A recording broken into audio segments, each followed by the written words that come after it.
ನಮಸ್ಕಾರ, ನನ್ನ ಹೆಸರು ಡಾಕ್ಟರ್ ಪವನ್ ಯಾದವ್ ಅಂತ, ಶ್ವಾಸಕೋಶ ತಜ್ಞ, ಆಸ್ಟರ್ RV ಹಾಸ್ಪಿಟಲ್, JP ನಗರ, ಬೆಂಗಳೂರು. ಸೊ ಇಂದಿನ ದಿನ ನಾವು ಶ್ವಾಸಕೋಶ ಅಂತಕ್ಕಂಥದ್ದು ಹೇಗೆ ಕರ್ತವ್ಯ ನಿರ್ವಹಿಸುತ್ತೆ ಅನ್ನೋದ್ರ ಬಗ್ಗೆ ಮಾಹಿತಿ ತಿಳ್ಕೊಳ್ಳೋಣ. ಸೊ ನಮ್ಮ ಶರೀರದಲ್ಲಿ 2 ಶ್ವಾಸಕೋಶಗಳಿರ್ತದೆ, ರೈಟ್ ಆ್ಯಂಡ್ ಲೆಫ್ಟ್, 2 ಲಂಗ್ಸ್. ನಾವು ಉಸಿರಾಡ್ತಕ್ಕಂಥ ಗಾಳಿ ಮೂಗಿನ ಮುಖಾಂತರ ಅಥವಾ ಬಾಯ ಮುಖಾಂತರ ಗಂಟಲಿಗೆ ಬಂದು ಅಲ್ಲಿ ವಿಂಡ್ ಪೈಪ್ ಇರುತ್ತೆ, ಟ್ರೇಕಿಯಾ ಅಂತ, ಅದ್ರ ಮುಖಾಂತರವಾಗಿ ರೈಟ್ ಆ್ಯಂಡ್ ಲೆಫ್ಟ್ ಲಂಗ್ಸ್ಗೆ ಹೋಗುತ್ತೆ. ಸೊ ಈ ಗಾಳಿ ಡಿಸ್ಟಲ್ ಏರ್ವೇಸ್ ಅಂತ ಹೇಳ್ತೀವಿ, ಬ್ರಾಂಕೈ ಮುಖಾಂತರವಾಗಿ ಆಲ್ವಿಯೋಲಾರ್ ಸ್ಯಾಕ್ಸ್ ಅಂತ ಇರುತ್ತೆ, ಅಲ್ಲಿಗೆ ತಲುಪಿದಾಗ ಅಲ್ಲಿ ಏನಾಗುತ್ತೆ ಅಂತ ಹೇಳಿದ್ರೆ ಗಾಳಿಯಲ್ಲಿ ಇರ್ತಕ್ಕಂಥ ಆಕ್ಸಿಜನ್ ಶರೀರಕ್ಕೆ ಒದಗಿಸಲ್ಪಡುತ್ತೆ. ಆ ಆಕ್ಸಿಜನನ್ನು ಉಪಯೋಗಿಸ್ಕೊಂಡು ಅದರಿಂದ ಪ್ರೊಡ್ಯೂಸ್ ಆಗ್ತಕ್ಕಂಥ ಬೈ ಪ್ರಾಡಕ್ಟ್ ಅಂದರೆ ಕಾರ್ಬನ್ ಡೈಆಕ್ಸೈಡ್, ಇದನ್ನು ಮತ್ತೆ ಲಂಗ್ಸ್ಗೆ ವಾಪಸ್ ಬರುತ್ತೆ. ಅದನ್ನು ನಾವು ಶ್ವಾಸಕೋಶದ ಮುಖಾಂತರ ಉಸಿರನ್ನು ಆಚೆ ಬಿಡುವ ಮುಖಾಂತರವಾಗಿ ಅದನ್ನು ಹೊರದಬ್ತೀವಿ. ಸೊ ನಾವು ಉಸಿರನ್ನ ಒಳಗೆ ಹೇಳ್ಕೊಂಡಾಗ ಏನಾಗುತ್ತೆ, ಗಾಳಿಯಲ್ಲಿ ಇರ್ತಕ್ಕಂಥ ಆಕ್ಸಿಜನ್ ನಮ್ಮ ಶರೀರಕ್ಕೆ ಒದಗಿಸಲ್ಪಡುತ್ತೆ. ಆ ಆಕ್ಸಿಜನ್ ಉಪಯೋಗಿಸ್ಕೊಂಡು ಅದರಿಂದ ಪ್ರೊಡ್ಯೂಸ್ ಆಗ್ತಕ್ಕಂತಹ ಕಾರ್ಬನ್ ಡೈಆಕ್ಸೈಡು ಉಸಿರನ್ನ ಆಚೆ ಬಿಡ್ತಕ್ಕಂಥ ಒಂದು ಸನ್ನಿವೇಶದಲ್ಲಿ ಆಚೆ ಹೋಗ್ತಕ್ಕಂಥ ಪ್ರಕ್ರಿಯೆ ನಡೆಯುತ್ತೆ. ಈ ಉಸಿರಾಡ್ತಕ್ಕಂಥ ಮಾರ್ಗದಲ್ಲಿ ನಮಗೆ ಎಲ್ಲೇ ಯಾವುದೇ ಥರ ಸಮಸ್ಯೆ ಉಂಟಾದಲ್ಲಿ, ಅಂದರೆ ಕೆಲವು ಸರಿ ಮೂಗು ಕಟ್ಕೊಳ್ತಕ್ಕಂಥದ್ದು, ಅಲರ್ಜಿಕ್ ರೈನೈಟಿಸ್ ಅಂತ ಹೇಳ್ತೀವಿ, ಅಥವಾ ಗಂಟಲ್ಲಿ ಸಮಸ್ಯೆ ಇರ್ತಕ್ಕಂಥದ್ದು, ಲೆರಿಂಜೈಟಿಸ್ ಅಥವಾ ಟ್ರೇಕಿಯೈಟಿಸ್ ಅಂತ ಹೇಳ್ತೀವಿ, ಅಥವಾ ಬ್ರಾಂಕೈಟಿಸ್ ಅಂತ ಹೇಳ್ತೀವಿ, ಅಥವಾ ಆಸ್ತಮಾ, ಕೆಲವು ಸಲ ಏನಾಗುತ್ತೆ ಬ್ರಾಂಕೋಸ್ಪ್ಯಾಸಮ್ ಅಂತ, ಉಸಿರಾಡ್ತಕ್ಕಂಥ ಕೊಳವೆ ಒಳಗಡೆ ಕಫ ಕಟ್ಕೊಳ್ತಕ್ಕಂಥದ್ದು, ಅಥವಾ ಉಸಿರಾಡ್ತಕ್ಕಂಥ ಕೊಳವೆಯೇ ಸಣ್ಣ ಆಗ್ತಕ್ಕಂಥದ್ದು, ಸ್ಪ್ಯಾಸಮ್ಗೆ ಹೋಗ್ತಕ್ಕಂಥದ್ದು. ಆ ಒಂದು ಸನ್ನಿವೇಶದಲ್ಲಿ ಉಸಿರಾಟ ಸರಾಗವಾಗಿ ನಡೆಯೋದಿಲ್ಲ. ಆ ಒಂದು ಸಮಯದಲ್ಲಿ ಪೇಷಂಟ್ಸ್ಗೆ ಏನಾಗುತ್ತೆ, ಉಸಿರಾಡ್ತಕ್ಕಂಥ ಸಮಸ್ಯೆ ಉಂಟಾಗುತ್ತೆ. ಸಿಂಪ್ಟಮ್ಸ್ ಅಂದರೆ ಕೆಮ್ಮು ಬರ್ತಕ್ಕಂಥದ್ದು, ಉಸಿರು ಕಟ್ಕೊಳ್ತಕ್ಕಂಥದ್ದು, ವೀಸಿಂಗ್ ಸೌಂಡ್ ಬರ್ತಕ್ಕಂಥದ್ದು, ಅಥವಾ ತುಂಬ ಕಫ ಪ್ರೊಡ್ಯೂಸ್ ಆಗ್ತಕ್ಕಂಥದ್ದು, ಅಥವಾ ಎದೆಯಲ್ಲಿ ಭಾರ ಆಗ್ತಕ್ಕಂಥದ್ದು, ಈ ಎಲ್ಲ ತರಹದ ಸಿಂಪ್ಟಮ್ಸ್ ಕಾಣಿಸ್ಕೊಳ್ತಕ್ಕಂಥ ಸಾಧ್ಯತೆಗಳಿರುತ್ತೆ.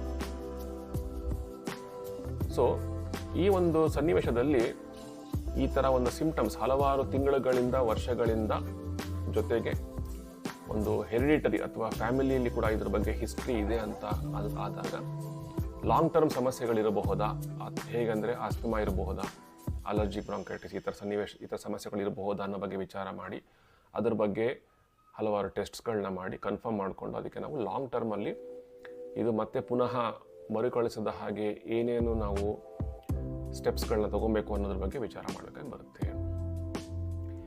ಈ ಥರ ಒಂದು ಅಲರ್ಜಿಕ್ ಬ್ರಾಂಕೈಟಿಸ್ ಅಥವಾ ಬ್ರಾಂಕಿಯಲ್ ಆಸ್ತಮಾ ಅಂತ ಏನು ಹೇಳ್ತೀವಿ, ಇದು ಯೂಶಲಿ ಆಚೆ ಕಡೆಯಿಂದ ಬಂದಿರತಕ್ಕಂತಹ ಟ್ರಿಗರ್ಸ್ ಅಂತ ಹೇಳ್ತೀವಿ. ಟ್ರಿಗರ್ಸ್ ಅಂದರೆ ಏನಿರ್ಬೋದು, ಡಸ್ಟ್ ಇರ್ಬೋದು, ಸ್ಮೋಕ್ ಇರಬಹುದು, ಪೊಲ್ಯೂಷನ್ ಇರಬಹುದು, ಪೋಲಾನ್ಸ್ ಇರಬಹುದು. ಡಸ್ಟ್, ಸ್ಮೋಕ್, ಪೊಲ್ಯೂಷನ್, ಪೋಲಾನ್ಸ್, ಅಥವಾ ಮನೇಲಿ ಸಾಕು ಪ್ರಾಣಿಗಳು, ಪೆಟ್ಸ್ ಇದ್ದರೆ ಪೆಟ್ ಡ್ಯಾಂಡರಿಂದಾಗಿ ಅದನ್ನು ನಾವು ಉಸಿರಾಡ್ತಕ್ಕಂಥ ಗಾಳಿಯ ಮುಖಾಂತರವಾಗಿ ಶ್ವಾಸಕೋಶದ ಒಳಗಡೆ ಎಳ್ಕೊಂಡಾಗ ಏನಾಗುತ್ತೆ, ಅದರಿಂದ ನಮ್ಮದು ಉಸಿರಾಡ್ತಕ್ಕಂಥ ಕೊಳವೆಗಳು, ಏರ್ವೇಸ್ ಎಲ್ಲ ಇರಿಟೇಟ್ ಆಗಿ ಅದರಿಂದ ಇಂತಹ ಸಿಂಪ್ಟಮ್ಸ್ಗಳು ಜಾಸ್ತಿ ಆಗಿ, ಹಾಗೂ ಮತ್ತೆ ಆಗಿರ್ತಕ್ಕಂಥ ಸಿಂಪ್ಟಮ್ಸು ಬಗೆಹರಿಯಲು ತುಂಬ ದಿನಗಳು ಅಥವಾ ವಾರಗಳೇ ಆಗ್ತಕ್ಕಂಥ ಅವಶ್ಯಕತೆ ಆಗ್ತಕ್ಕಂಥ ಒಂದು ಸನ್ನಿವೇಶ ಕೂಡ ಬರಬಹುದು. ಹಾಗಾಗಿ ಈ ಥರ ಒಂದು ಸಮಸ್ಯೆಗಳು ಇದ್ದ ಪಕ್ಷದಲ್ಲಿ ಅದರ ಬಗ್ಗೆ ಈ ಒಂದು ಸನ್ನಿವೇಶ ಅಥವಾ ಈ ಒಂದು ಸಮಸ್ಯೆ ಇದೆ ಅಂತಕ್ಕಂಥ ಬಗ್ಗೆ ಒಂದು ಅರಿವು ಮೂಡಿಸ್ತಕ್ಕಂಥದ್ದು ಭಾಳ ಅತಿ ಅವಶ್ಯಕವಾಗಿರ್ತಕ್ಕಂಥದ್ದು. ಏನಕ್ಕೆ ಅಂದರೆ ಇದ್ರ ಬಗ್ಗೆ ನಾವು ಪ್ರಿಕಾಷನ್ಸ್ ತಗೊಳ್ತಕ್ಕಂಥ ಅವಶ್ಯಕತೆ ಇದೆ. ನಾವು ಮ್ಯಾಕ್ಸಿಮಮ್ ಪ್ರಿಕಾಷನ್ಸ್ ತೊಗೊಂಡ್ರೆ ಆ ಒಂದು ಎಕ್ಸ್ಪೋಜರ್, ನಾನು ಏನು ಹೇಳಿದೆ, ಟ್ರಿಗರ್ಸ್ ಲೀಸ್ಟ್ ಏನು ಹೇಳಿದೆ, ಆ ಒಂದು ಟ್ರಿಗರ್ಸ್ನ ಅವಾಯ್ಡ್ ಅನ್ನೋ ಬಗ್ಗೆ ನಾವು ಗಮನ ಹರಿಸ್ಬೋದು.